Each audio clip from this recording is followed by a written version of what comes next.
అంటున్నాడు, అయ్యా నువ్వు వారిని శపించటానికి నిన్ను రమ్మంటే నువ్వు వారిని దీవిస్తున్నావేంటి అని అడిగినప్పుడు ఆయన దీవించెను, నేను దానిని మార్చలేను. హల్లెలూయా. దేవుడు దీవిస్తేనంట ఏ నరుడు కూడా దాన్ని మార్చలేడంటండి. ఆ దీవెనని శాపంగా మార్చే శక్తి ఏ మానవుడికి కూడా లేనే లేదు. దేవుడు నీకు తోడయిండి హెచ్చిస్తూ ఉంటే, ఆశీర్వదిస్తూ ఉంటే, నువ్వు వర్ధిల్లుతూ ఉంటే, ఎంతమంది నిన్ను అనగదొరక్కాలనుకున్న వారు వల్ల అవుతుందంటారా? వల్ల అవ్వదు ప్రియమైన దేవుని బిడ్డ.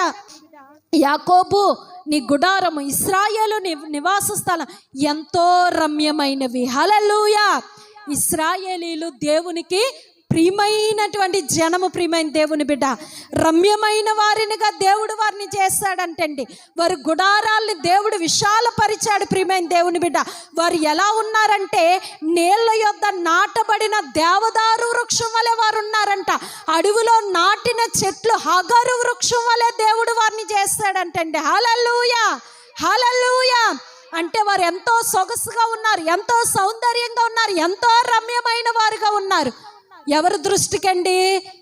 దేవుని దృష్టికి. ప్రియమైన దేవుని బిడ్డ, కాబట్టి ఇక్కడ బిలాము శపించాలని వచ్చాడు, కానీ అతడు నోట దేవుడు ఏముంచాడంటే ఆశీర్వాదం. ఇంకా దీవిస్తూ ఉన్నాడు ఇశ్రాయేలు ప్రజల్ని. ప్రియమైన దేవుని జనాంగమా, కాబట్టి ఒక్క మాట మనం ఆలోచన చేస్తే, మనం దేవుని కోసం బ్రతికే వారమైతే, దేవుడి కోసం మనం జీవించే వారమైతే, దేవుడు మన పక్షాన్ని ఉంటే, ఎంత బలవంతుడైన శత్రువు మన ఎదుట నిలబడినా వాడికి అపజయమే తప్ప జయం మాత్రం రాదు.